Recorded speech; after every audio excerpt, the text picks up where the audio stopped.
My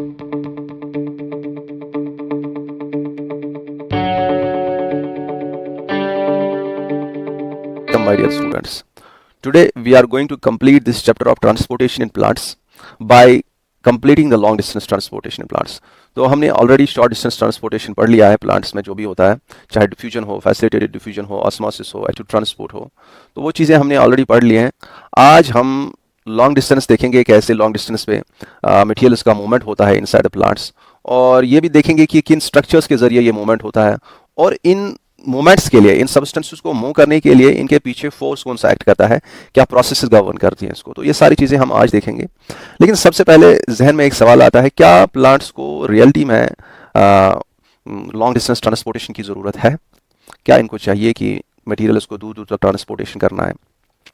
तो जैसा कि आप सबको पता है, हम आसपास प्लांट्स देखते हैं, तो as all of you know कि प्लांट्स जो हम आसपास देखते हैं वो कुछ सेल्स के नहीं बने होते हैं कि 4-5 सेल्स के बने हैं, और अगर वो 4-5 सेल्स के ही बने होते तो the short distance transportation was sufficient, चाहे डिफ्यूजन हो, ऑस्मोसिस हो, या कोई भी जो हमने कल मैकेनिज्म्स पढ़े वो सफिशिएंट थे मूवमेंट ऑफ मटेरियल्स के लिए। लेकिन इन रियलिटी हम आसपास ऐसे भी प्लांट्स देखते हैं जो कि there are very tall, about the height of about 100 feet और उससे भी ज़्यादा, एंड इवन कुछ प्लांट्स का फैलाव बहुत ज़्यादा होता है, बहुत ज़्यादा होता है।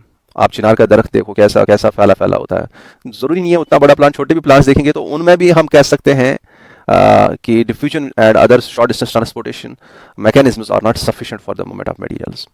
छोटा भी प्लांट ले लिए, बड़े की बात अब छोड़ ही दीजिए।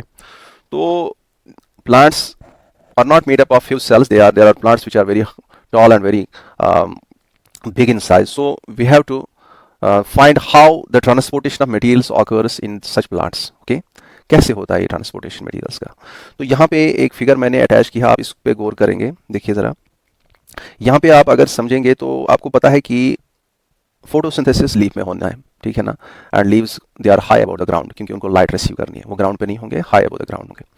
और इनको अगर रिसीव करनी है लाइट, तो आपको ये पता होना चाहिए कि यहाँ लीव्स में फोटोसिंथेसिस के लिए कार्बन डाइऑक्साइड और वाटर की ज़रूरत है, और वाटर अलॉन्ग विद मिनरल्स कहाँ से हासिल किया जाता है? From the soil. और ये याद रखेंगे, ये कुछ ट्यूब्स के जरिए, कुछ चैनल्स के जरिए लीव्स तक पहुंचता है। उन ट्यूब्स को हम जाइलम कहते हैं, दे आर कॉल्ड जाइलम। और यहाँ पे जब इस वाटर को यूज़ किया जाता है along with carbon dioxide using sunlight and chlorophyll, जब इससे फोटोसिंथेसिस किया जाता है तो अल्टीमेटली यहाँ पे खुराक बनेगा। ये खुराक जो है ये लीफ को अपने पास ही नहीं रखना है, leaves prefer this food for the whole plant, ठीक है, सारी बॉडी। यहाँ ये चाहे इसके ग्रोइंग शूट्स हो, जहाँ पे भी शूट्स के टिप्स होते हैं, है ना, टहनियों के टिप्स होते हैं, वहाँ पे ग्रोथ होती है, तो वहाँ पे इनको पहुँचाना है। जो कि ग्रोइंग बर्ड्स जहाँ पे होंगे, ग्रोइंग फ्लावर्स जहाँ पे होंगे, अच्छा, रूट्स के लिए भी खुराक चाहिए, वहाँ भी ले जाना है। अच्छा, फ्रूट्स में भी स्टोर रखना है खुराक, वहाँ भी ले जाना है। तो this food is to be transported to different regions of the plant, and आप यहाँ पे देख सकते हैं ये कुछ ट्यूब्स के जरिए ये खुराक चलता है, and those tubes are called phloem. इनको हम क्या कहते हैं? फ्लोएम। आप एक पॉइंट याद रखिएगा, आगे मैं सिखाऊंगा सारा, बस इतना याद रखिएगा, पढ़ना नहीं है हमें, कि आपने मुझे लगता है कि 9th-10th में पढ़ा होगा सिंपल टिश्यूज़ पर कम्प्लेक्स टिश्यूज़, ऐसा पढ़ा होगा आपने। तो एक ही पॉइंट आप याद रखिएगा, सिखाने की ज़रूरत नहीं है इसमें, लेकिन एक पॉइंट याद रखिएगा, जो जाइलम एंड फ्लोएम जो होते हैं, दी जाइलम एंड फ्लोएम जो है, ये जो ट्रांसपोर्टेशन ऑफ द मटेरियल्स के लिए लगता है। Xylem for the movement of क्या क्या? Transportation of water and minerals, and phloem जो है, फ्लोएम किसके लिए लगता है? क्या ट्रांसपोर्ट करने के लिए? फूड को ट्रांसपोर्ट करने के लिए। याद रखेंगे मेहरबानी करके, this xylem and phloem are actually complex, ये है कम्प्लेक्स परमानेंट टिश्यूज। क्या है ये जाइलम एंड फ्लोएम? ये है कम्प्लेक्स परमानेंट टिश्यूज। आपको समझने की जरूरत नहीं है इसमें क्या है कम्प्लेक्स, क्या है सिंपल, ठीक है, क्या पैरेन्काइमा, क्या है स्क्लेरेन्काइमा, कोलेन्काइमा, ये चीज़ें आपको समझने की जरूरत नहीं है। बस इतना याद रखेंगे। एक पॉइंट हो सकता है पूछेंगे आपसे, the transportation of materials with in the plant through long distance occurs via, नीचे होगा simple tissue, complex tissue, complex permanent tissue होगा, ऐसे ऑप्शन होंगे, तो कम्प्लेक्स परमानेंट टिश्यू होगा तो उसको ठीक मारिएगा, ठीक है, because xylem and phloem are complex permanent tissues, ठीक है। अच्छा, इतना अगर आपको क्लियर हो गया तो यहाँ पे कुछ पॉइंट्स आप जहन में रखेंगे कि इसमें जो मूवमेंट होता है मटेरियल्स का, चाहे जाइलम हो या फ्लोएम हो, आप अगर गौर करेंगे जाइलम का मूवमेंट एक ही डायरेक्शन में होता है, यह हमेशा ऊपर की तरफ होता है। कहीं पे भी आप जाइलम में नहीं देखोगे कि जो कि लीव्स हैं या जो कि अपर एरियल पार्ट्स, वो पार्ट्स हैं जो ऊपर ऊपर हवा में होते हैं पार्ट्स, वहाँ से नीचे की तरफ पानी आएगा। नहीं, ऐसा नहीं है। हमेशा पानी और मिनरल्स का मूवमेंट एबो होता है, अगेंस्ट द ग्रेविटी होता है, टुवर्ड्स द लीव्स। ठीक है, ये टुवर्ड्स द सॉइल नहीं होगा। तो इसमें हमेशा जाइलम में जो मूवमेंट ऑफ सैप होता है, SAP means water along with minerals, ये जो सैप का मूवमेंट होता है ये अपवर्ड डायरेक्शन में होता है, it is unidirectional, it is against the gravity. But phloem की जब अगर यहाँ पे देखेंगे, आप बात करेंगे, तो आप देख सकते हैं इसका मूवमेंट आप ऊपर की तरफ भी देखोगे, क्योंकि ऊपर वाले रीजन को भी खुराक चाहिए, ग्रोइंग टिप्स जो होते हैं रूट्स शूट्स के, है ना, वहां पे खुराक चाहिए, फ्रूट्स में खुराक चाहिए, आपके फ्लावर्स में खुराक चाहिए, इवन आपके रूट्स तक खुराक लाना है वापस, कि हाँ रूट्स को भी खुराक चाहिए। They also need to utilise the food for their energy, so as their energy source. ठीक है, तो इनके लिए भी खुराक लाना है। तो यहाँ पे आप देख सकते हैं फ्लोएम में जो मूवमेंट ऑफ फूड होता है दैट इज बाई डायरेक्शनल, ये दोनों डायरेक्शंस में होता है, बोथ अगेंस्ट द ग्रेविटी, ऊपर की तरफ ग्रेविटी के अगेंस्ट, और along with towards the soil, और टुवर्ड्स द रूट्स, और towards the lower side of the plant, जहाँ से लीफ का लोअर साइड होगा वहाँ पे भी और ऊपर भी ले सकते हैं खुराक को। और जनरली ये जो खुराक बनाया जाता है प्लांट्स में, ऊपर वाले जो लीव्स होते हैं वो ऊपर वालों को ज़्यादा सप्लाई करते हैं, ऊपर वाले रीजन्स को ज़्यादा सप्लाई करते हैं, जो नीचे वाले लीव्स होते हैं वो अपने अपने रीजन्स को ज़्यादा सप्लाई करते हैं। बट ओवरऑल इसका जो मूवमेंट होता है वो किसी भी डायरेक्शन में हो सकता है, ऊपर की डायरेक्शन में भी और नीचे की डायरेक्शन में भी। So it is by directional. थोड़ा सा यहाँ मैंने समझा दिया, आगे मैं ये चीज़ें बताऊँगा फिर से। तो यहाँ पे मेहरबानी करके आप गौर कीजिए कि लॉन्ग डिस्टेंस ट्रांसपोर्टेशन की अब ज़रूरत है, क्योंकि प्लांट्स में दूर दूर तक सब्सटेंसेस को मूव करना है। और क्या सब्सटेंसेस मूव होते हैं प्लांट में, which substances do move inside the plant in this long direction, long transportation. तो सबसे पहले ज़मीन से पानी और मिनरल्स का आना ज़रूरी है, और वाटर एंड मिनरल्स को टुगेदर हम सैप कहते हैं, एक साथ इनको क्या कहते हैं, सैप। और इस सैप का ऊपर चढ़ना, प्लांट्स में ऊपर लीव्स की तरफ चढ़ना, that is called accent of SAP. उसे हम क्या कहते हैं, ASCENT, एसेंट ऑफ सैप। और इसकी जिक्र अभी आएगी आगे, टेंशन मत लीजिएगा, अभी इसको भी समझाएंगे आगे। अच्छा, खुराक जो बनता है लीव्स में, इसका भी मूवमेंट होना है। इवन आप याद रखिएगा ये जो फ्लोएम है इसमें कुछ हार्मोन्स भी आगे मैं बताऊंगा क्या क्या चीज़ें इसमें मूव हो जाती हैं, तो हार्मोन्स का मूवमेंट भी होना है। हार्मोन्स का मूवमेंट भी लॉन्ग डिस्टेंस ट्रांसपोर्ट में आता है, क्योंकि अगर आप यहाँ पे प्लांट को देखेंगे, मनी हार्मोन्स आपके जो शूट के टिप्स होते हैं, जो कि शूट के मतलब ये अगर ट्री है, ये इसकी ब्रांच है, तो यहाँ पे टिप है, यहाँ पे टिप है, शूट है ना, ये नीचे वाला पोर्शन हो गया रूट, ये रूट के टिप्स हो गए, वो शूट के टिप्स होते हैं। तो many hormones are being produced at the shoot tips and they are being required at different regions in the plant. सो वहाँ से उनका मूवमेंट होना डिफरेंट रीजन्स तक, दैट ऑकर्स थ्रू फ्लोएम। तो हार्मोन्स का भी लॉन्ग डिस्टेंस ट्रांसपोर्टेशन होती है किसमें, प्लांट में। तो यहाँ पे अब एक बात आपको समझनी है कि हमने यहाँ पे देखा इस लॉन्ग डिस्टेंस ट्रांसपोर्ट में दो ही चीज़ें इस्तेमाल होती हैं, या तो जाइलम होगा या तो फ्लोएम होगा। And this xylem and phloem are actually complex permanent tissues. इतना क्लियर हो गया सबको। और ये जो होते हैं दिस जाइलम एंड फ्लोएम, इनको हम, ये कम्प्लेक्स परमानेंट टिश्यूज तो है ही है, इनको हम एक और नाम देते हैं, they are called the vascular tissue. इनको हम क्या कहते हैं, वेस्क्यूलर टिश्यू भी कहते हैं इनको। ठीक है, so this xylem and phloem are the vascular tissue, they are complex permanent tissues and they are required for long distance transportation in plants. और यहाँ प्लांट्स में चाहे पानी और मिनरल्स का चलना हो या फूड का चलना हो, ये जो चलना इनका होता है ये बल्क में होता है। ठीक है, ये ऑस्मोसिस के जरिए छोटा मूवमेंट नहीं होता है इनका, ये बल्क में होते हैं। ठीक है, अगर प्लांट को आप काटेंगे, एक किसी जगह पे बीच में काटेंगे, तो आप देखेंगे थोड़ा सा वहां से पानी सैप निकलता रहता है फ्रॉम द जाइलम। वो जो सैप होता है दैट मीन्स की मूवमेंट होता है पानी का बल्क में। ठीक है, बल्क में पानी का मूवमेंट होता है, and this is called bulk transport. और इसी को हम मास फ्लो भी कहते हैं, mass flow. This bulk transport and mass flow जो होता है ये किस मैकेनिज्म से होता है, ये काफ़ी सारा मटेरियल जो इसमें चलता रहता है through special channels, through special tubes, xylem and phloem. ठीक है, ये जो मास फ्लो होता है, बल्क ट्रांसपोर्ट इन मटेरियल्स का होता है, ये इसके पीछे मैकेनिज्म क्या है, what is the mechanism behind this bulk transport and mass flow of this material. The mechanism behind this is pressure gradient. तो यहाँ पे एक रीजन है, यहाँ पे एक रीजन है, यहाँ पे सब्सटेंस बहुत ज़्यादा प्रेजेंट है और यहाँ पे प्रेशर डेवलप हो रहा है। तो प्रेशर, यहाँ पे प्रेशर बहुत ज़्यादा है इस सब्सटेंस का। एक दूसरी जगह है यहाँ पे प्रेशर बहुत कम है इस सब्सटेंस का। तो मूवमेंट ऑफ द सब्सटेंस इस डायरेक्शन में होगा, from higher pressure of this higher pressure region to the lower pressure region. और ये एक हिसाब से यहाँ पर एक नतीजा ये हो सकता है, एक रीज़न ये हो सकता है कि यहाँ पे प्रेशर इंक्रीज हो गया। ठीक है, जहाँ से इस मूवमेंट, इस सब्सटेंस का मूवमेंट होना है आगे की तरफ, या तो यहाँ पे प्रेशर इंक्रीज हो सकता है, या तो इस पोजीशन बी में प्रेशर डिक्रीज हो सकता है। लेकिन इसका नतीजा इतना ही होगा कि जब हम पोजीशन ए देखेंगे, जहाँ से ये निकलता है, ये मटेरियल जहाँ से इसको जाना, जहाँ से ये शुरुआत करता है अपनी अपनी मूवमेंट की शुरुआत करता है, वहां पे हमेशा प्रेशर ज्यादा होगा इस मटेरियल का। चाहे पानी लेंगे आप, चाहे पानी या जो सैप है, मिनरल्स का सैप, या फूड की बात करेंगे आप, तो जहां से ये निकलता है, जहां से ये मूवमेंट शुरू करता है, वहां पे हमेशा प्रेशर ज्यादा होता है। अब ये प्रेशर दो तरीकों से ज्यादा हो सकता है, या यहाँ पे मटेरियल ज्यादा जमा हो रहा है पहली जगह पे तो प्रेशर इंक्रीज हो रहा है, एक तो ये रीजन हो सकता है। दूसरा ये हो सकता है कि दूसरे रीजन से एक सक्शन क्रिएट होता है, सक क्रिएट किया जाता है, ठीक है, सक्शन क्रिएट किया जाता है, तो जिसकी वजह से या यहीं पे डायरेक्टली आप याद रखें दूसरी जगह पे ही प्रेशर डिक्रीज होता है, चाहे सक्शन से हो या किसी और तरीके से प्रेशर डिक्रीज हो रहा है। लेकिन ओवरऑल नतीजा ये निकलता है कि जहां से ये मटेरियल निकलता है वहां पे हमेशा प्रेशर ज्यादा होगा then the region where the material has to be reached. ये याद रखेंगे आप। And that means this bulk transport और mass flow of this substances is based upon the pressure gradient. It flows from the region of higher pressure of the substance towards the region of the lower pressure. इतना clear हो गया। अब हम इन vascular tissues की बात करेंगे, xylem और phloem की बात करेंगे। जाइलम एंड फ्लोएम, देखिए जाइलम जो है, यहाँ पे मैंने कुछ फिगर्स अटैच किए हैं। आपको पता है जाइलम से वाटर एंड मिनरल्स का ट्रांसपोर्टेशन होता है, एंड फ्लोएम से ट्रांसपोर्टेशन ऑफ द फूड होती है। अब यहाँ पे देखेंगे आप, गौर कीजिएगा, ये अगर आप देखेंगे ये फिगर, ये जाइलम है और ये फ्लोएम है। जाइलम एंड फ्लोएम जो है ये कुछ सेल्स के बने होते हैं, ठीक है, ये कुछ सेल्स के बने होते हैं, और इसमें काफी सारे सेल्स होते हैं, जाइलम में भी फ्लोएम में भी। इसमें जो इंपॉर्टेंट वंस हैं उनके बारे में बताऊंगा, ठीक है। तो अगर आप जाइलम की बात करेंगे जाइलम की अगर आप बात करेंगे, इसमें जो मेन टू इंपॉर्टेंट सेल्स हैं, एक है जिन्हें हम कहते हैं जाइलम वेसल्स, ये जो यहाँ पे बनी है दीज आर जाइलम वेसल्स, और दूसरे हैं इलोंगेटेड सेल्स जिनको हम ट्रैकीड्स कहते हैं। फाइबर्स छोड़िए, इनकी बात आप याद मत रखिए, बस फाइबर्स होते हैं इसमें, या अब जाइलम में और भी होते हैं, जाइलम फाइबर्स होते हैं, जाइलम पैरेन्काइमा होता है, जाइलम स्क्लेरेन्काइमा होता है, उनको छोड़ दीजिए, वो आपके लिए इंपॉर्टेंट नहीं है। इसी तरह से फ्लोएम में आपके मिलेंगे, फ्लोएम में आपके ये मिलते हैं सीव ट्यूब सेल्स या सीव एलिमेंट्स जिन्हें हम कहते हैं, और दूसरा इनके साथ ये एसोसिएटेड होते हैं जिनको हम कहते हैं कंपेनियन सेल्स। समझेंगे बात को, और यही दो इसमें भी इंपॉर्टेंट है। जैसे मैंने जाइलम में कहा, जाइलम वेसल्स इंपॉर्टेंट है, ये वाले सेल्स इंपॉर्टेंट है, और ट्रैकीड्स इंपॉर्टेंट है।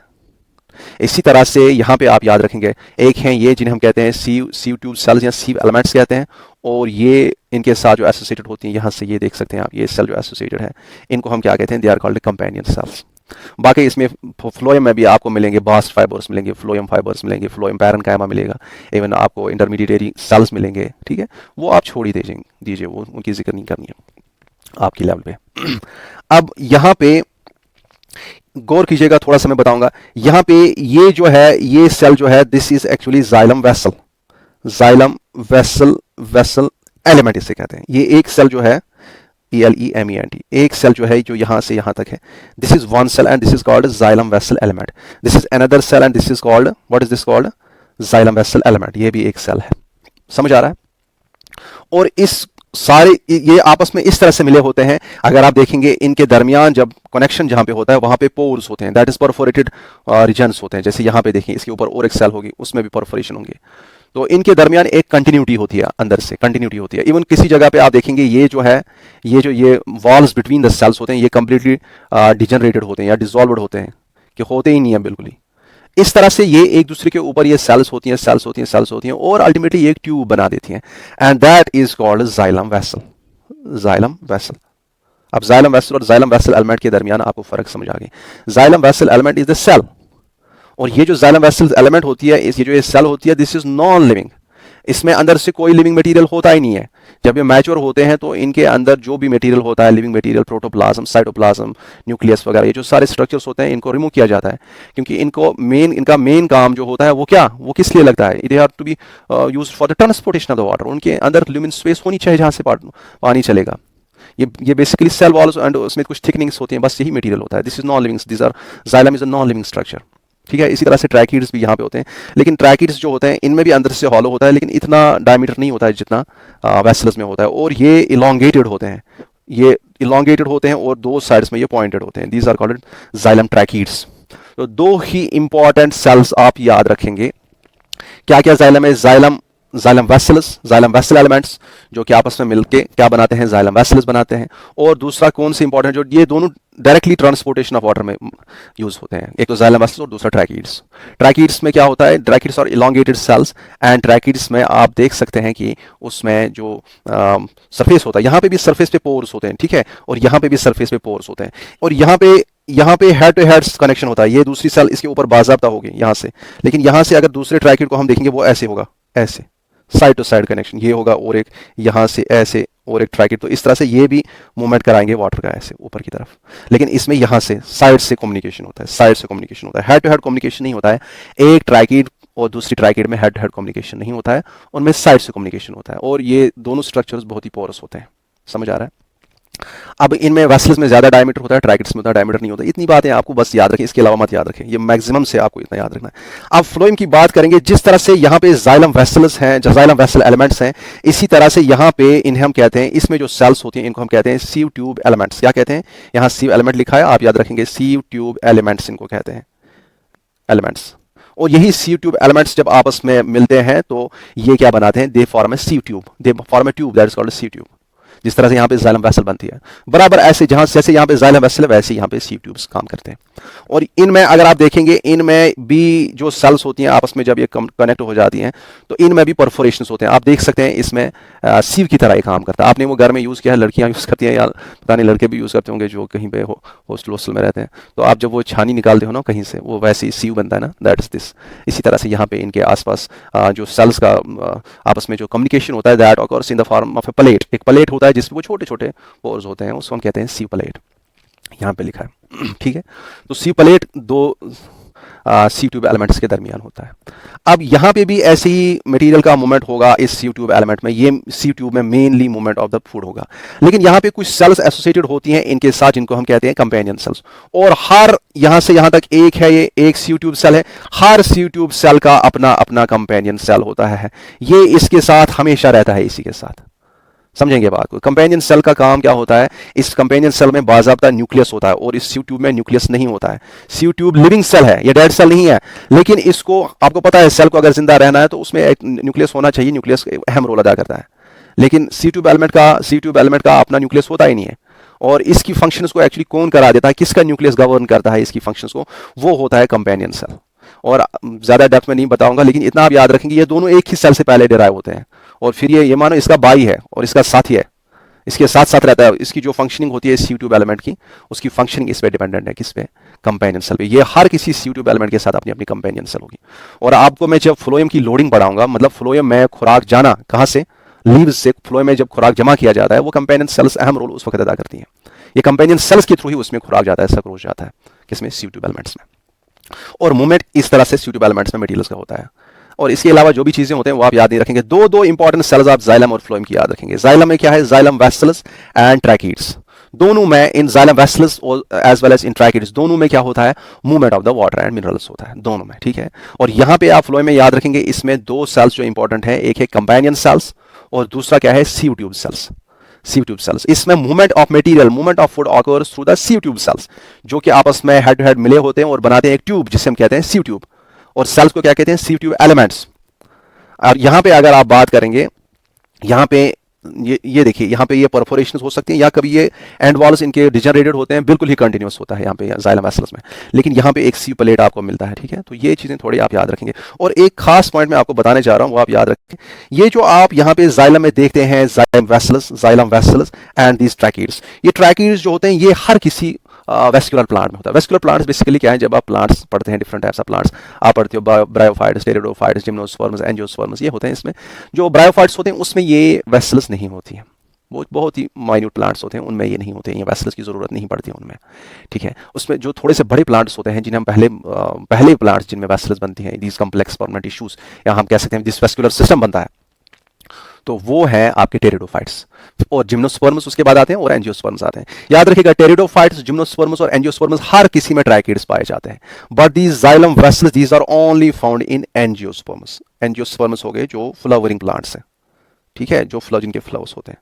आप जिस प्लांट में फ्लावर्स नहीं देखते हैं उसमें ये जाइलम वेसल्स नहीं होंगे। बस इतना आप थोड़ा सा याद रखेंगे, आप यहाँ पे बड़ा इजी हो जाएगा। अब देखिए, यहाँ पे जाइलम और फ्लोएम का कंपैरिजन अगर हम थोड़ा सा देखेंगे तो आप देख सकते हैं, जाइलम में वाटर एंड मिनरल्स का मूवमेंट होता है, that all of you no, and phloem में आपका मेनली फूड का मूवमेंट होता है in the form of sucrose, in the form of amino acids, in the form of money hormones भी इसमें मूव होते हैं। और ये आप बता सकते हैं कि अभी तक आपकी बुक्स जो हैं वो ये लिखेंगे कि जाइलम में इनऑर्गेनिक मटेरियल का मूवमेंट होता है, इनऑर्गेनिक मटेरियल का मूवमेंट होता है। जब जब हम यहाँ तक देखेंगे xylem water and minerals, because these are inorganic materials. और फ्लोएम की बात करेंगे, इसमें organic means carbon compounds, carbon and hydrogen के बने होते हैं, ऑर्गेनिक मटेरियल का मूवमेंट होता है, ठीक है यहाँ पे। लेकिन इन रियलिटी अगर आप देखेंगे जाइलम में आप कभी कभी आप देखोगे फ्लोएम और जाइलम आपस में भी कम्युनिकेट करते हैं, ठीक है, इनमें आपस में भी कम्युनिकेशन होता है। और आप कभी कभी ऐसा देखोगे कि जाइलम में एमिनो एसिड्स भी होंगे, उनका भी मूवमेंट होता होगा, यूराइड्स और एमाइड्स, ये कुछ हैं ऐसे सब्सटेंसेस जो कि ऑर्गेनिक हैं, जो कि कार्बन कंपाउंड्स हैं। सो ये करेक्ट नहीं है 100% कहना कि जाइलम से इनऑर्गेनिक मटेरियल्स का मूवमेंट होता है और फ्लोएम से आपके ऑर्गेनिक मटेरियल्स का मूवमेंट होता है। कभी कभी आपको जाइलम में भी ऑर्गेनिक मटेरियल्स का मूवमेंट मिल सकता है, आप देख सकते हैं, ठीक है ना, ये भी देखा गया है। लेकिन आपके एग्जाम में आएगा तो आपके एग्जाम में फर्दर नहीं जाएंगे, वहां पे सीधे ये लिखना होगा इन ऑर्गेनिक मूवमेंट्स का मटेरियल होता है जाइलम के जरिए। You have to be confined till there, okay. और फ्लोएम में ऑर्गेनिक मटेरियल्स का मूवमेंट होता है। अब ऑलरेडी मैंने आपको बताया कि इसमें अगर आप देखेंगे क्या क्या चीजें होती हैं जाइलम वेसल्स, ट्रैकीड्स होते हैं, इसके अलावा भी होते हैं लेकिन आपको याद नहीं रखना। आप कहीं पे पढ़ोगे तो बोलोगे इस सारी नहीं बताया, नहीं, वो चीजें आपको याद नहीं रखनी, जैसे जाइलम पैरेन्काइम है, जाइलम फाइबर्स है, जाइलम स्क्लेरेन्काइम है, वो आपको याद नहीं रखना है। बस xylem vessels and tracheids. Vessels भी खाली एंजियोस्पर्म्स में होती हैं, ठीक है, और ट्रैकीड्स हर किसी प्लांट में होते हैं, from pteridophyte, gymnosperms and angiosperms. और यहाँ पे फ्लोएम की बात करेंगे, इसमें जो main two important types of cells होंगे, एक है सीव ट्यूब सेल्स, या हम जिन्हें सीव ट्यूब एलिमेंट्स कहते हैं। यहाँ पे इसी तरह से जाइलम वेसल एलिमेंट्स, ठीक है, या जाइलम वेसल सेल्स जो होती हैं, अल्टीमेटली क्या बनाते हैं एक दूसरे से मिलकर, वो जाइलम वेसल्स। यहाँ पे क्या बनाते हैं, sieve tube elements, they form the sieve tubes phloem में। और हर किसी सीव ट्यूब एलिमेंट के साथ, सीव ट्यूब सेल के साथ कंपेनियन सेल होती है, जो उसकी फंक्शनिंग के लिए बहुत इंपॉर्टेंट होती है। तो यहाँ पे आपको पता चला कि जाइलम में जो सेल्स होती हैं वो हॉलो होती हैं, उनमें वाटर का मूवमेंट कराना है, और वो एक्चुअली डेड सेल्स होती हैं, they are dead cells. Xylem में चाहे ट्रैकीड्स ले लें आप, चाहे आप उसमें ये किन की बात कर रहे थे, जाइलम वेसल एलिमेंट्स की बात करें, ये डेड होती हैं, इनमें बाज़ाब्ता अंदर से सारा मटेरियल बाहर फेंका जाता है ड्यूरिंग द मैचुरेशन प्रोसेस, क्योंकि इनका मेन काम है मूवमेंट ऑफ द मटेरियल्स। अब यहाँ पे फ्लोएम में जो सीव ट्यूब सेल्स हैं वो लिविंग है, लेकिन याद रखिएगा सीव ट्यूब सेल्स को अपना न्यूक्लियस नहीं होता है, और उनकी फंक्शनिंग अगर कराता है कोई तो कौन कराता है, that is this companion cell. इसको बोलते हैं आप टेंशन मत ले लो, मैं आपको हमेशा कंपनी दूंगी, मैं तुम्हारे लिए ही बनी हूं, मैं तो उसी सेल से बनी हूं जिससे तुम बने हो, और मेरा काम तुम्हारी रक्षा करना, तुम्हारी फंक्शंस ठीक तरह से कराना, ठीक है। तो ये बात है।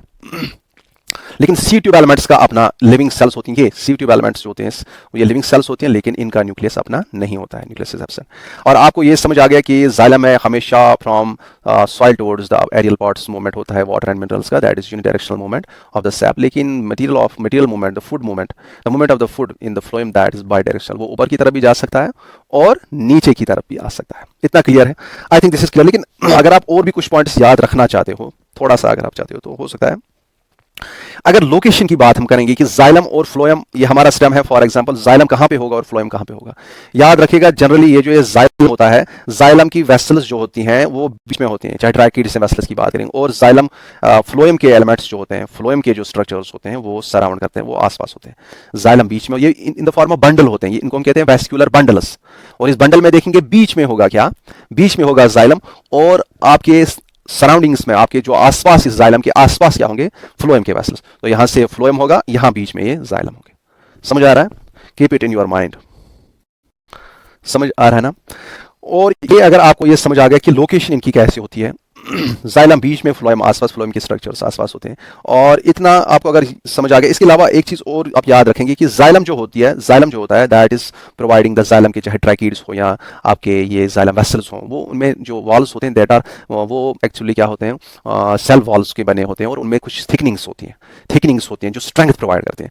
तो याद रखेंगे जाइलम जो है ये स्ट्रेंथ, जाइलम के जो भी स्ट्रक्चर्स हैं ये स्ट्रेंथ प्रोवाइड करते हैं टू द प्लांट। बेसिकली आपको ये पता होना चाहिए कि जो वुड होती है ना, वुड इज जाइलम। वुड क्या है, जब हम कहीं पे जाते हैं, प्लांट देखते हैं, काटते हैं, तो लकड़ी होती है, वो लकड़ी क्या है, वुड क्या है, would is basically secondary xylem. Primary xylem क्या होता है, सेकेंडरी जाइलम क्या होता है, डोंट वरी अबाउट दैट। कभी इंशाल्लाह आगे आपके किसी सिलेबस में होगा तो आपको पढ़ाएंगे, जैसे ही जो भी सिलेबस जहां पे भी आएगा, जिस एग्जाम में होगा उसी हिसाब से पढ़ाएं।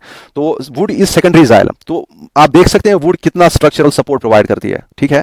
तो डेड टिश्यू जो सेकेंडरी जाइलम होता है, that forms the wood, and this means कि जाइलम के चाहे ट्रैकीड्स हों या आपके वेसल्स हों, ये या बाकी स्ट्रक्चर्स हैं, ये जो जाइलम के स्ट्रक्चर्स होते हैं ये स्ट्रेंथ प्रोवाइड करते हैं, स्ट्रक्चरल सपोर्ट प्रोवाइड करते हैं। और जाइलम जो होता है, xylem is always greater than, xylem के एलिमेंट्स जो होते हैं वो ज्यादा होते हैं जनरली किससे, फ्लोएम से। फ्लोएम का के जो सेल्स और मटेरियल, फ्लोएम के जो स्ट्रक्चर्स होते हैं ये अमाउंट में कम होते हैं देन द जाइलम। और फ्लोएम सपोर्टिंग स्ट्रक्चर प्रोवाइड नहीं करता है जितना कि जाइलम प्रोवाइड करता है। बस इतना आप इसके बारे में याद रखेंगे, ठीक है। नेक्स्ट, हम नेक्स्ट पेज पे जाते हैं। तो movement of water and minerals. अब हम देखेंगे जाइलम से मूवमेंट कैसे होता है सब्सटेंसेस का।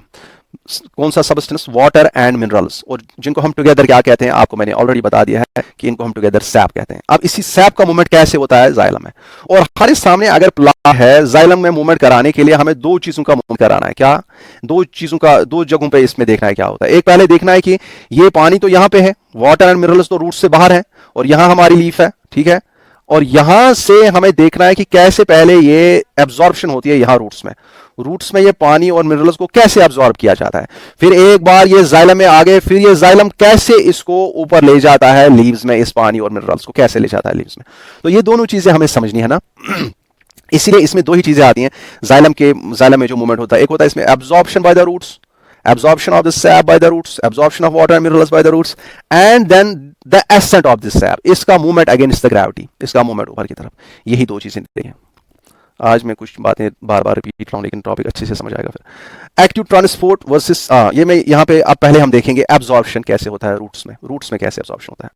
देखिए रूट्स में जो एब्जॉर्प्शन होता है मटेरियल का, it occurs through active transport via symplast and passive transport via apoplast. इतना ही मैंने लिखा है। अब ये चीज हम समझेंगे।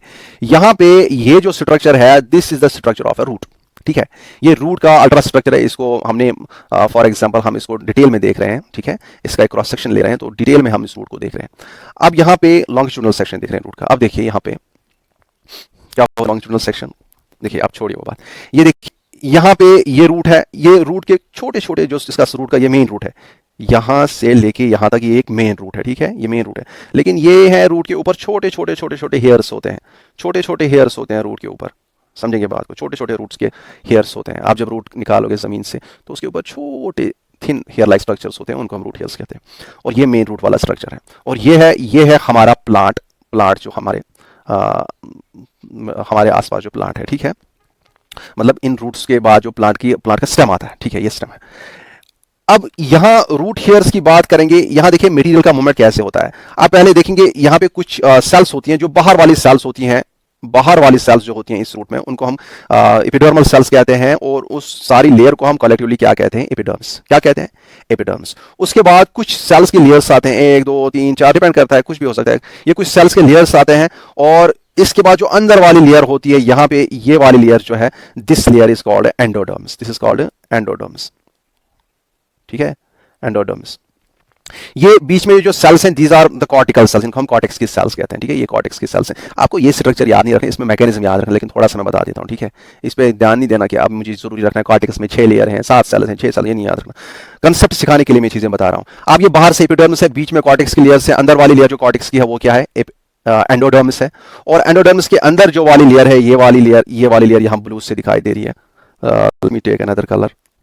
ये वाली लेयर जो है, ये वाली लेयर, ये है आपकी पेरिसाइकल वाली लेयर, ठीक है। और इसके अंदर आपके ये बंडल्स में है, वेस्कुलर बंडल्स हैं। कौन कौन से? Xylem and phloem. तो यहाँ पे अंदर से आप देख सकते हैं ये जाइलम वेसल्स हैं बीच में, ये रेड से जो यहाँ पे बना है, these are the xylem vessels. और ये वाली जो है, ये बाहर से ये वाली ब्लू से जो दी है, these are the phloem vessels. और फ्लोएम सेल्स आप कहें या फ्लोएम वेसल्स कहें, वो तो आपको समझ आएगा सेल्स कैसे आपस में मिलकर वेसल्स बना देती हैं। ये है general structure of the root, ठीक है। अब देखिए होता क्या है। अब यहाँ पे एक चीज मैंने आपको, I forgot to tell you, जब मैंने आपको सिंपल डिफ्यूजन पढ़ाया था, सिंपल डिफ्यूजन मैंने कहा था ये एक लेयर है लिपिड बाइलेयर, ये दूसरी लिपिड बाइलेयर है, ये एक साइड है, इस सरफेस एक साइड का रीजन है, ये दूसरे साइड का रीजन है।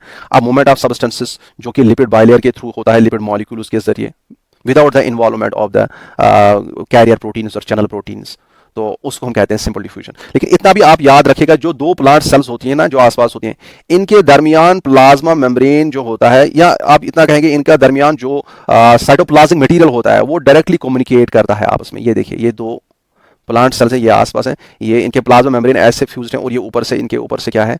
सेल वॉल है। ये सेल वॉल है, ये सेल वॉल है, लेकिन इनके यहाँ पे प्लाज्मा मेम्ब्रेन फ्यूज्ड हैं। और ये यहाँ पे इनके दरमियान कुछ डायरेक्ट चैनल्स बनती हैं, डायरेक्ट पोर्स बनते हैं, कुछ डायरेक्ट पोर्स बनते हैं, जिनसे directly movement of the material हो सकता है थ्रू सिंपल डिफ्यूजन। तो सिंपल डिफ्यूजन इन पोर्स के जरिए भी हो सकता है, जहां पे ये आपस में इनका साइटोप्लाज्म मिला होता है, जो साइड बाय साइड सेल्स होती हैं प्लांट्स में। और इन पोर्स को हम कहते हैं प्लाज्मोडेसिमेटा। क्या कहते हैं? डेसिमेटा। ये पोर्स क्या है, ये दो एडजेसेंट जो प्लांट सेल्स होते हैं उनके दरमियान साइटोप्लाज्म कंटिन्यूअसली मूव होता रहता है, कंटिन्यूस मूवमेंट में होता है, या हम कह सकते हैं एक दूसरे से मिलता रहता है, मिला हुआ होता है cytoplasm through some pores and those pores are called plasmodesmata. और इन पोर्स में भी सिंपल डिफ्यूजन इजीली हो सकता है। ठीक है, अब यहां पे एक चीज आप समझेंगे कि ये है सेल्स, ये है प्लांट सेल्स, एस ये एक सेल है प्लांट सेल, ये दूसरी प्लांट सेल है, ये तीसरी प्लांट सेल है, ये चौथी प्लांट सेल है, ये पांचवी प्लांट सेल है। इनमें अगरचे प्लाज्मा डेसिमेटा के जरिए मूवमेंट हो सकता है, या हम कह सकते हैं डिफरेंट तरीकों से हो सकता है, चाहे प्लाज्मा डेसिमेटा होगा, या आपके वो मैंने ऑलरेडी जो पढ़ा है आपको डायरेक्टली लिपिड बाइलर से मूवमेंट होगा, या इनमें फॉर एग्जाम्पल मैंने कहा कि जो पंप्स होते हैं उनके जरिए मूवमेंट होगा। ठीक है, तो जैसे यहाँ पे एक सेल है, ये पहले मूवमेंट करेगा मटीरियल का यहाँ एनवायरमेंट में, फिर इससे इसमें मूवमेंट हो जाएगा। तो कई तरीके हो सकते हैं जिससे इन सेल्स के दरमियान मूवमेंट हो सकता है। ठीक है, और इवन डायरेक्टली दो सेल्स आपस में मूवमेंट कैसे कर सकते हैं, थ्रू दिस प्लाज्मोडेसिमेटा, थ्रू दिस प्लाज्मोडेसिमेटा से ये डायरेक्टली आपस में मूवमेंट कर सकते हैं। अगर हम सिंपल डिफ्यूजन की बात करेंगे, अगर हम इसकी बात करेंगे सिंपल डिफ्यूजन, फैसिलिटी डिफ्यूजन या बाकी जो भी है एक्सेप्ट दिस प्लाज्मोडेसिमेटा, उसमें पहले मूवमेंट होता है सेल का आउटर एनवायरनमेंट के साथ, जो सेल के आसपास जो एनवायरनमेंट है, जो इंटरसेल्युलर स्पेस है, वहां पे मूवमेंट होता है, फिर वहां से दूसरी सेल में मूवमेंट होता है। लेकिन प्लाज्मोडेसिमेटा एक ऐसा कनेक्शन होता है दो सेल्स के दरमियान जिसमें ये डायरेक्टली मूव हो जाते हैं substances from one cell to another cell. अगर ये चीजें आपको क्लियर हो गई, देखिए कंफ्यूज होने की बात नहीं है, यहां पे मैं मुझे सिंपली आपको बताना है कि यहां अगर आप देखेंगे ये छोटे छोटे चैनल्स आपको दिख रही हैं क्या, ये दिख रही हैं क्या, ये दीज आर प्लाज्मोडेसिमेटा, दीज आर प्लाज्मोडेसिमेटा। यहां रूट हेयर से मटेरियल वाटर एंड मिनरल्स का एब्जॉर्प्शन होगा। एक तरीका ये होगा कि movement of water and minerals will be directly from one cell to another cell to another cell to another cell through these plasmodesmata, जिसमें कहीं पे भी सेल आउटर एनवायरनमेंट या हम कह सकते हैं इंटरसेल्युलर स्पेसेस में नहीं जाता है, कहीं पे भी water and minerals intercellular space में नहीं जाता है, डायरेक्टली सेल्स के थ्रू ही जाता है, थ्रू दिस प्लाज्मोडेसिमेटा। ठीक है, इस टाइप ऑफ मूवमेंट को हम कहते हैं मूवमेंट थ्रू सिम्प्लास्ट। तो सिम्प्लास्ट मूवमेंट क्या है, रूट से एब्जॉर्प्शन हो गई, रूट हेयर्स में आ गया पानी और मिनरल्स हो गया, उसके बाद ये रूट हेयर सेल जो पहली सेल है बाहर वाली एपिडर्मिस की सेल, ये वहां से कॉर्टेक्स में थ्रू कॉर्टेक्स की सेल्स में थ्रू प्लाज्मोडेसिमेटा मटेरियल ट्रांसफर करता है, फिर दूसरे में, फिर तीसरे में, फिर चौथे में। लेकिन ये आप कहीं पे भी नहीं देखोगे कि ये मटेरियल जो है वाटर एंड मिनरल्स का मिनरल जो है ये सेल्स के आसपास की स्पेसेस में चला गया, ये इंटरसेल्युलर स्पेस में चला गया, नहीं, ये सेल्स के थ्रू ही चला गया, थ्रू दिस प्लाज्मोडेसिमेटा। ये चीज मुझे बतानी थी। यहां पे अगर ये समझ नहीं आया मत टेंशन मत ले लो, कंसेप्ट यही है। ठीक है, तो डायरेक्टली बिटवीन द सेल जो मूवमेंट होता है मटेरियल्स का वो किससे होता है, प्लाज्मोडेसिमेटा से। और दिस टाइप ऑफ मूवमेंट जो होता है मिनरल्स का और वाटर का, this is called movement through symplast, SYMPLAST, symplast. लेकिन ऐसा भी होता है कि ये जो यहां पे मटेरियल आया ये इन इंटरसेल्युलर स्पेसेस में चला गया, फिर ये यहां पे रेड से दिया ही गया है, ये इन इंटरसेल्युलर स्पेसेस में चला जाएगा और अल्टीमेटली ये कहीं पे सेल में नहीं आ रहा है। कहां तक, एंडोडर्मिस तक। सेल के अंदर ये मिनरल्स और वाटर कहीं पे भी नहीं आ रहा है, ये इनके आसपास की स्पेसेस से चल रहा है। कहां तक, एपिडर्मिस में चलो एंटर हो गया, अब ये कॉर्टेक्स के सारे लेयर्स में, सारी सेल्स के आसपास की स्पेस में चल रहा है। और अल्टीमेटली जब ये एंडोडर्मिस तक पहुंचेगा, एंडोडर्मिस में ये कुछ रीजन्स जो इनके आसपास ये इंटरसेल्युलर स्पेस होती हैं, इनमें थिकनिंग्स होती हैं। क्या थिकनिंग्स होती हैं, जिनको हम कहते हैं कैस्पेरियन स्ट्रिप्स। ये casparian strips these are impermeable to this material. ये इस मटेरियल को बोलते हैं बेटा तुम्हें जाना है तो सेल के अंदर जाना, छुप के कहां से चल रहे हो, इंटरसेल्युलर स्पेसेस में। हम आपको छुप के चलने नहीं देंगे, हम यहां पे पूरा गेट बंद है, क्लोज्ड है। आपको जाना है तो एंडोडर्मिस की सेल्स के अंदर एंटर हो जाओ और फिर आप सिम्प्लास्ट मूवमेंट ही दिखा दो। अभी तक जो मूवमेंट ये दिखाते थे, जो यहां से इंटरसेल्युलर स्पेसेस से सेल के अंदर से नहीं, ये वाला जो मूवमेंट होता है from the through the intercellular spaces, cells दो के दरमियान जो स्पेसेस हैं उनमें जो मूवमेंट होता है वहां तक एंडोडर्मिस तक, उसे हम कहते हैं एपोप्लास्ट मूवमेंट। क्या कहते हैं, एपोप्लास्ट। एपो आप ऐसे याद रखेंगे, एपो हो गया ऊपर से बाहर से, ठीक है, बाहर से movement, that is called apoplast movement. This is the non living portion से मूवमेंट हो रहा है, ये सेल के अंदर साइटोप्लाज्म से मूव नहीं हो रहा है, this is moving through the outside environment, that is non living environment. Cell तो लिविंग है, सेल के आसपास जो स्पेस है those are non living spaces. तो symplast living portion of the cell से मूव हो रहा है, apoplast from the through the movement through the intercellular spaces that are non living spaces. Okay, समझ आ रहा है। तो यहां पे ये वाला जो मूवमेंट है सेल्स के थ्रू प्लाज्मोडेसिमेटा के जरिए और ये अल्टीमेटली अंदर तक बराबर होता है, this is called symplast movement. लेकिन यहां पे जो मूवमेंट हो रहा है थ्रू द इंटरसेल्युलर स्पेस, लेकिन कहां तक, एंडोडर्मिस तक, क्योंकि एंडोडर्मिस में स्पेसेस को बंद किया जाता है, वहां पे गेट क्लोज्ड है, वहां पे थिकनिंग्स है, जिनको हम कहते हैं कैस्पेरियन सिट्रप्स। कैस्पेरियन सिट्रप्स वहां पे इम्परमेबल बना देते हैं एंडोडर्मिस को। सो वहां पे एंडोडर्मिस की सेल्स में एंटर होना ही होना है, सिम्प्लास्ट में एंटर होना ही होना है सारे मटेरियल को, और अल्टीमेटली फिर ये पेरिसाइकिल के थ्रू अल्टीमेटली कहां पे आ जाता है, अंदर आ जाता है जाइलम की वेसल्स में। ये जो हमने यहाँ रेड से बनाई है these are the xylem vessels, जो कि बीच बीच में होती है। समझ आ गया ना? And this is symplast and apoplast movement of the mill. बस इतना आप देखेंगे। देखिए है तो ये दो लाइंस, लेकिन समझाने के लिए कितना बताना पड़ता है। एक्टिव ट्रांसपोर्ट जो होता है, अब मैंने आपको यहां पे बताना है कि अब इसमें जो सिम्प्लास्ट के जरिए ट्रांसपोर्ट होता है, सिम्प्लास्ट में सेल्स के अंदर से जो मूवमेंट होता है मटेरियल का, उसमें कल मैंने कहा एक्टिव ट्रांसपोर्ट क्या होता है, पैसिव ट्रांसपोर्ट क्या होता है। उसमें एक्टिव ट्रांसपोर्ट इन्वॉल्व होता है, उसमें आपका एटीपी इन्वॉल्व होता है। समझ आ रहा है? सेल्स के थ्रू जो मटेरियल का मूवमेंट होता है, चाहे मिनरल्स एंड वाटर का मूवमेंट जो होता है, जिसको हम सैप कहते हैं, दिस इन्वॉल्व्स एक्टिव ट्रांसपोर्ट। इसमें सेल्स पार्टिसिपेट करती हैं to move this substance further and further. ठीक है, और आपको मैं ज्यादा नहीं इसमें इसी डेप्थ में नहीं ले जाना चाहता, लेकिन आपको ये जहन में सवाल आता होगा कि अंदर तो साइटोप्लाज्म है, वही तो मूव करेगा, ये कैसे मूव करता है। ये आपको फर्दर इसी मैं कहता हूं, इसमें क्या, इसमें एटीपी का यूज है, there is active transport in this. अच्छा, इसके बाद जो बाहर इंटरसेलुलर स्पेस से मूवमेंट होता है, जिसे हम कहते हैं apoplast movement of this SAP, that occurs through passive transport. उसमें आपका एटीपी की यूटिलाइजेशन नहीं होती है। बस इतना याद रखेंगे, और इस तरह से रूट्स में एब्जॉर्प्शन ऑफ द मटेरियल होता है। अब यहां पे मैंने एक पॉइंट लिया, mycorrhizae a symbiotic relationship enhances water and mineral absorption. देखिए जो बड़े बड़े कुछ प्लांट्स होते हैं, वो क्या करते हैं, वो एक रिश्ता बना लेते हैं किनके साथ, फंजे के साथ। ये एक बड़ा प्लांट है, इसके रूट्स बेचारे के यहाँ तक ही हैं। ये बोलता है अब मैं करूँगा क्या, मुझे दूर दूर से न्यूट्रिएंट्स लाने थे, मुझे दूर दूर से पानी की ज़रूरत है, क्योंकि मेरी जो रिक्वायरमेंट है वो बहुत ज़्यादा है। तो इसलिए ये यहाँ पे कुछ फंजे के साथ एसोसिएटेड रहते हैं, जिनके फंगे के जो ये थ्रेड लाइक स्ट्रक्चर्स होते हैं वो रूट के अंदर भी जाते हैं। ठीक है, रूट सेल्स के अंदर भी जाते हैं, और अल्टीमेटली ये दूर दूर से आप इनके लिए वाटर एंड मिनरल्स लाते हैं, दूर दूर से वाटर एंड मिनरल्स लाते हैं, और इस तरह से इस प्लांट को न्यूट्रिशन अच्छा मिलता है, इस प्लांट को मिनरल्स और वाटर अच्छे तरीके से मिलता है। फिर प्लांट अपने लिए खुराक बनाता है, तो माइक्रोराइज इसको कहता है, इस फंजे को कहता है तुम भी खुश रहो, ले लो, तुम्हारे लिए भी खुराक आ रहा है। ठीक है, मैं बना रहा हूँ, किचन ऊपर चल रहा है, किसमें, लीफ में। Leaf is the kitchen of the cell. Okay, chloroplast में बनता है। ठीक है, लीफ जो है, leaf is the organ and chloroplast is sometimes called the kitchen of the cell. ठीक है, किचन ऑफ द सेल। ठीक है, किचन ऑफ द प्लांट अगर आएगा दैट इज लीफ। तो अब अल्टीमेटली ये इनको भी खुराक मिलता है। यहाँ पे ये जो ये एसोसिएशन है between the roots of higher plants and this fungi, ये जो एसोसिएशन इनके दरमियान है, एक दोनों को बेनिफिट करती है। रूट्स को भी मिनरल्स और वाटर मिलता है, और फिर जो खुराक है वो फंजे को मिलता है। तो यहाँ पे दोनों को बेनिफिट होता है। इस एसोसिएशन को कहते हैं सिम्बायोटिक रिलेशनशिप, जिसमें दोनों को बेनिफिट होता है। और इस एसोसिएशन को, इन दोनों के इस मिलने को, इस स्ट्रक्चर को क्या कहते हैं, इसको हम कहते हैं mycorrhiza. And this mycorrhiza is very beneficial for the absorption of water and minerals for large plants. Okay, अब इतना क्लियर हो गया एब्जॉर्प्शन। एब्जॉर्प्शन के बाद हम देखेंगे एसेंट ऑफ सैप कैसे होता है। अब ये तो आ गया, यहाँ पे मिनरल्स एंड वाटर यहाँ पे आ गया। अब ये ऊपर लेना है और इस लीफ में लाना है, बोलना है बेटा आप आ जाओ ऊपर, हमारे अंदर यहाँ पे जाइलम की वेसल्स लगी हैं। ठीक है, ये ब्लू से क्या है, दीज आर फ्लोएम वेसल्स। अब ये जाइलम वेसल्स के जरिए यहाँ पे लाना है लीव्स में, तो इसे हम कहते हैं एसेंट ऑफ सैप, इस सैप का ऊपर चढ़ना। अब देखिए इस एसेट ऑफ सैप के लिए बहुत सारी थ्योरीज आई, क्या क्या है, वाइटल थ्योरीज वगैरह वगैरह, वो आपको याद नहीं रखनी है। टू मेन थ्योरीज जो इसके लिए बहुत ज्यादा इंपॉर्टेंट है इस एसेट ऑफ सैप के लिए, एक है रूट प्रेशर थ्योरी, दूसरा है transpiration pull and cohesion tension theory. क्या क्या है, यहाँ पे मैंने फिगर बनाई है क्या, नहीं ना, तो एक है रूट प्रेशर थ्योरी और दूसरा है transpiration pull theory, transpiration pull and cohesion tension theory. ये दो थ्योरीज आपको समझनी है। रूट प्रेशर थ्योरी किसने दी थी, प्रीस्टलिन ने 1916 में दी थी। ये लेटर आई, इससे पहले थी ट्रांसपायरेशन पुल थ्योरी में आगे 1894 में थी, वो डिक्सन एंड जॉली ने दी थी, मैंने लिखा होगा आगे वो। ठीक है, अब यही दो हमें समझनी है। रूट प्रेशर थ्योरी हम पहले समझेंगे। It is a positive pressure in the roots, positive pressure develop होता है रूट्स में, और उसकी वजह से ये सैप जो है ये ऊपर की तरफ जाता है।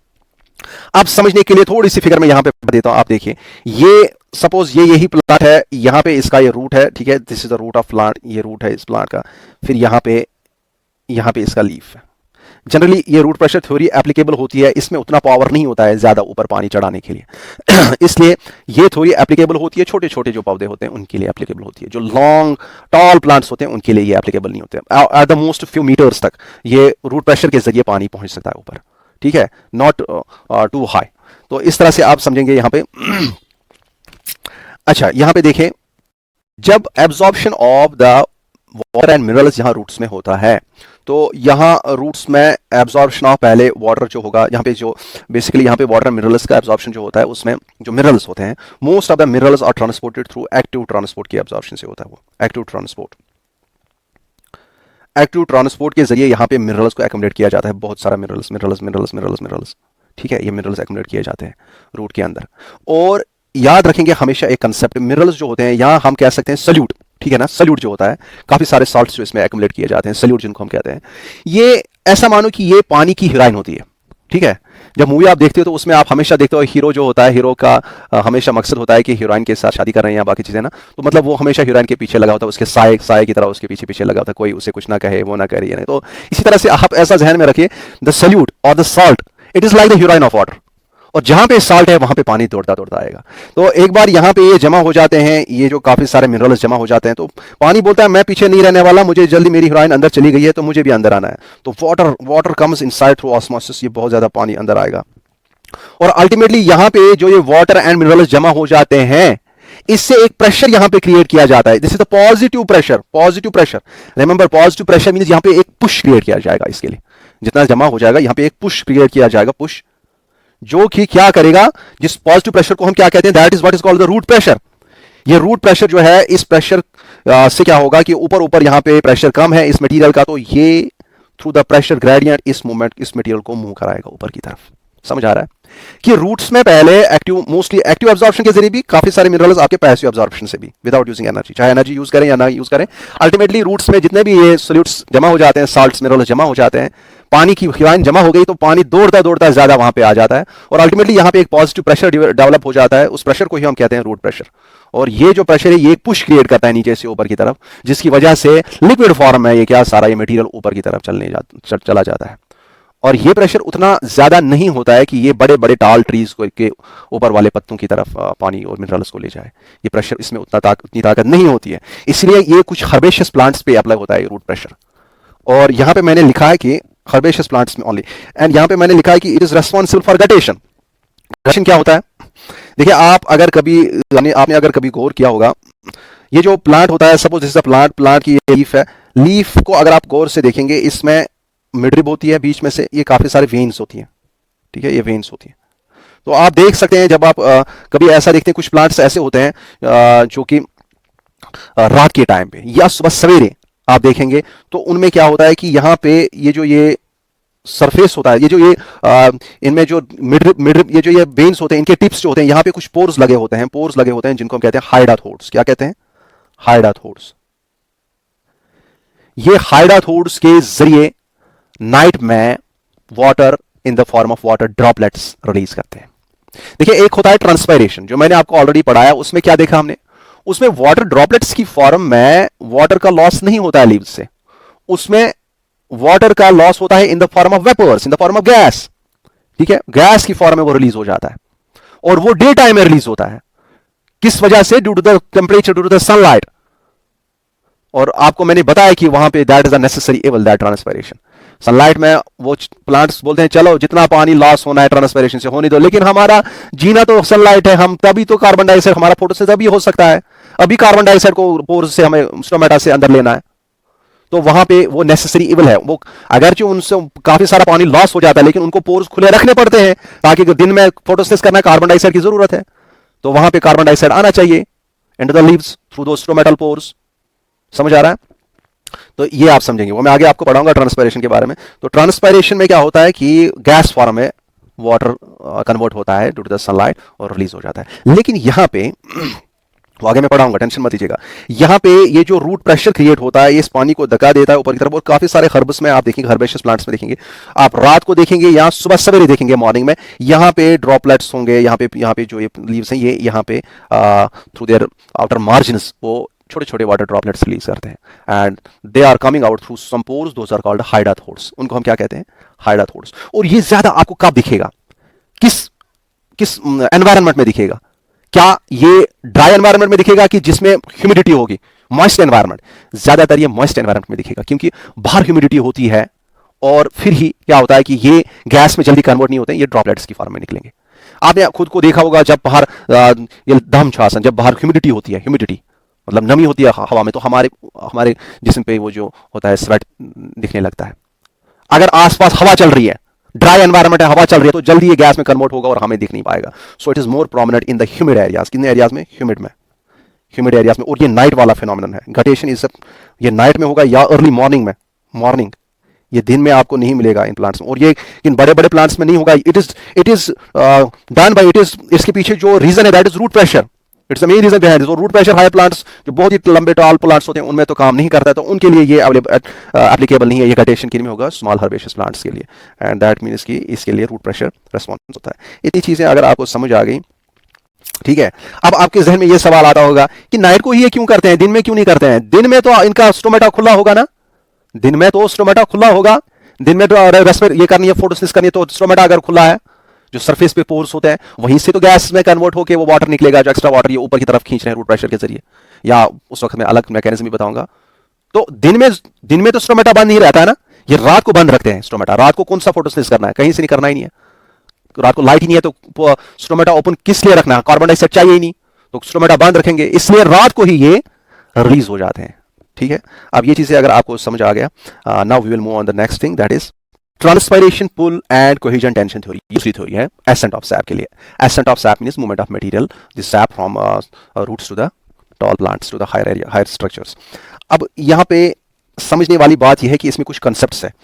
पहला है ट्रांसपायरेशन, ये मैंने आपको शायद नहीं बताया, थोड़ा सा ऐसे बताया।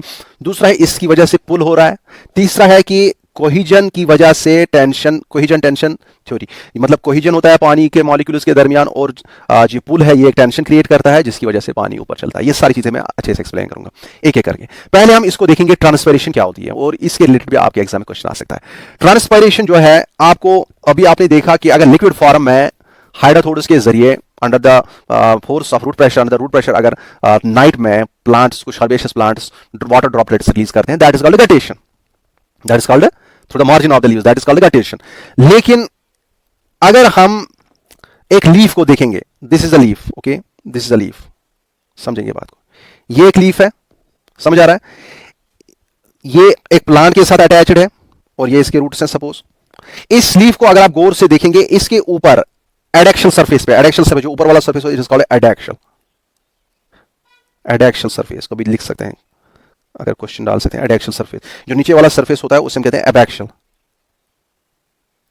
जो एडेक्शल सरफेस होता है, ऊपर वाला सरफेस होता है, इस पे कुछ पोर्स होते हैं जिनके आसपास दो सेल्स होती हैं, बीन शेप्ड या किडनी शेप्ड सेल्स, जिनको हम गार्ड सेल्स कहते हैं।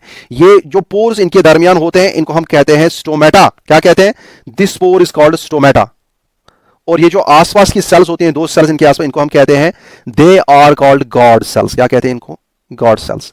ये गॉड सेल्स किडनी शेप्ड होती हैं या बीन शेप्ड, राजमा की शेप होती है इनकी। राजमा अगर आपने देखी होगी ना, उसको बीच में ऐसा होता है ना, ऐसा एक रीजन होता है, ऐसा होता है ना, तो ये बीन शेप्ड होती है। या कभी कभी ये मोनोकॉट्स में ये डम्बल शेप्ड होती हैं। आपको याद रखने की जरूरत नहीं है। मोनोकॉट्स वो हो गए जिनका दाना आप निकालते हो ना प्लांट का, वो जो जैसे राइस है, एक ही दाने में दो हिस्से नहीं होंगे। जैसे मक्की है, मेज है, उसमें एक ही हिस्सा होता है ना दाने का। इसी तरह से राइस है, उसमें एक ही हिस्सा होता है, दोज आर कॉल्ड मोनोकॉट्स। और ऐसे प्लांट्स जिनके बीच में जिनके जो दाने होते हैं उसमें दो हिस्से बनेंगे, दोज आर कॉल्ड डाइकॉट्स। ठीक है, आप जैसे आपका चने की दाल होती है, उसमें दो हिस्से होते हैं ना, इसी तरह से कई सारे ऐसे होते हैं जिसमें दो हिस्से होते हैं दाने के, तो those are called dicot. Dicots में ये किडनी शेप्ड होते हैं, ये गॉड सेल्स होते हैं किडनी शेप्ड, या ये राजमा की शेप में होते हैं, राजमा की शक्ल होती है उनकी, दैट्स कॉल्ड बीन शेप्ड। लेकिन मोनोकॉट्स में क्या होते हैं? ये डंबल शेप्ड होते हैं। डंबल आपने देखे होंगे, जिम तो करते ही होंगे लड़के सारे, ये ऐसे डंबल होते हैं। हमने भी बहुत खेला इन डंबल्स के साथ, ठीक है। डंबल शेप्ड होते हैं, ये एक डंबल फिर दूसरा डंबल। तो ये किन में होता है? ये मोनोकॉट्स में होता है। और डाइकॉट्स में बीन शेप्ड, किडनी शेप्ड। अब यहां पे ये जो ये पोर्स हैं, इनका एक बहुत ही अहम रोल रहता है प्लांट्स में, कि प्लांट्स को पता है कि हमें हमें फोटोसिंथेसिस करनी है, और फोटोसिंथेसिस के लिए इनको कार्बन डाइऑक्साइड की जरूरत है। और कार्बन डाइऑक्साइड अगर आपको कोई बताएगा कि कैसे प्लांट के अंदर दाखिल होता है, ये इन्हीं पोर्स के जरिए दाखिल होता है। इन पोर्स को जिनको हम क्या कहते हैं? स्टोमेटा। और अंदर से जब फोटोसिंथेसिस होता है, फिर यहां पे जब ऑक्सीजन प्रोड्यूस होता है, उस ऑक्सीजन को भी निकालना होगा, तो इसी पोर के जरिए निकलता है ये ऑक्सीजन। तो स्टोमेटा गैसियस एक्सचेंज के लिए बहुत इंपॉर्टेंट है प्लांट्स में। अगर आपको क्वेश्चन वहां पे डालेंगे which of the following are respiratory pores in plants, तो आप वहां पे लिखेंगे स्टोमेटा। और यहां पे ये जो स्टोमेटा है, इन्हीं के जरिए एक और चीज भी निकलता है, जो यहां पे एक्सेस वाटर जो यहां पे लाते हैं प्लांट्स, प्लांट्स दिन में, ये टेम्परेचर की वजह से, लाइट की वजह से, टेम्परेचर की वजह से ये जल्दी गैस में कन्वर्ट होता है in the form of water vapours. Water vapours ये भी इन्हीं पोर्स के जरिए बाहर निकलता है, इन स्टोमेटा के जरिए। और ये कब निकलता है और क्यों निकलता है? दिन में निकलता है। दिन में ही क्यों निकलेगा? यहां से वेपर्स की फॉर्म है, क्योंकि दिन में ही प्लांट्स अपनी स्टोमेटा को ओपन करते हैं। इनको पता है दिन में हमें रोशनी चाहिए, हमें कार्बन डाइऑक्साइड चाहिए, हमारी रोशनी मिल रही है, हमें फोटोसिंथेसिस करना है। पढ़ा है मैंने आपको कि कार्बन डाइऑक्साइड चाहिए फोटोसिंथेसिस के लिए, तो ये अपने स्टोमेटा को छोड़ते हैं, इनके लिए नेसेसरी है ऊपर से कार्बन डाइऑक्साइड हासिल करना। और इसी की वजह से इनमें क्या होता है कि वाटर भी काफी सारा लॉस होता जाता है ड्यू टू द हीट। काफी सारा वॉस जो वाटर होता है वो कन्वर्ट हो जाता है इनटू वेपर एंड लॉस हो जाता है। और मैंने यहां से कहा रूट से जितना ये पानी लेते हैं 90% इसका ये यहां से फेंकते हैं बाहर वेपर्स की फॉर्म में, और इस वेपर्स की फॉर्म में ये पानी निकलना इन स्टोमेटा के जरिए, दैट इज कॉल्ड ट्रांसपायरेशन। अब आपको ये समझ आ गया, it is the water vapours through stomata in day movement, this is the release of water vapours through stomata in the day in the presence of light. ये एक necessary evil है transport, ये जो ये ट्रांसपायरेशन है ये एक necessary evil है। ये इनके लिए नुकसानदेह है, ये एक इवल है लेकिन नेसेसरी है। क्या करेंगे बेचारे प्लांट्स? फोटोसिंथेसिस करना है, कार्बन डाइऑक्साइड को अंदर लेना है, तो इसीलिए इनको क्या होता है कि ट्रांसपायरेशन हो जाती है, वहां से वाटर का लॉस होता है। और दूसरा रीजन इसका नेसेसरी का होने का ये रीजन है कि आपको पता है ट्रांसपायरेशन इसमें इसलिए भी इंपॉर्टेंट है कि अगर अभी में जो ये थ्योरी है जो जिसमें हम आपको भी सिखाएंगे, अगर ये ट्रांसपायरेशन नहीं होगी तो ये पानी भी ऊपर यहां से नहीं चढ़ेगा। सॉइल से जो वाटर एब्जॉर्ब किया जो जाइलम में अवेलेबल है वो वाटर भी हमें ऊपर खींच नहीं सकते हैं प्लांट्स, तो इसके लिए भी बहुत इंपॉर्टेंट है। So in this way also it is very much important for them. और तीसरा रीजन भी ट्रांसपायरेशन का ये भी है, इसलिए हम इसे कहते हैं ये नेसेसरी है, क्योंकि आपके प्लांट्स में जो कूलिंग इफेक्ट होता है, आप कभी बैठते हो किसी पेड़ के नीचे दिन में, बहुत बड़ा मस्त मौसम है यहाँ पे, मस्ती वहां पे क्यों होती है? क्योंकि वो ठंडी वहां पे इसलिए होती है क्योंकि वाटर जो इनसे जो वाटर वेपर निकलता है वो कूलिंग इफेक्ट करता है लीव्स पे, लीव्स के आसपास के एनवायरमेंट में, that is the cooling effect के लिए भी रिस्पॉन्सिबल है। तो ये बहुत नेसेसरी है, लेकिन ये इवल भी है क्योंकि बहुत सारा वाटर लॉस हो जाता है। अगर ये 10% होता हम कहते चलो कोई नहीं इवल नहीं है, लेकिन ये 90% लॉस हो जाएगा इसका। समझ आ रहा है आपको? मुझे लगता है इतनी चीजें क्लियर है।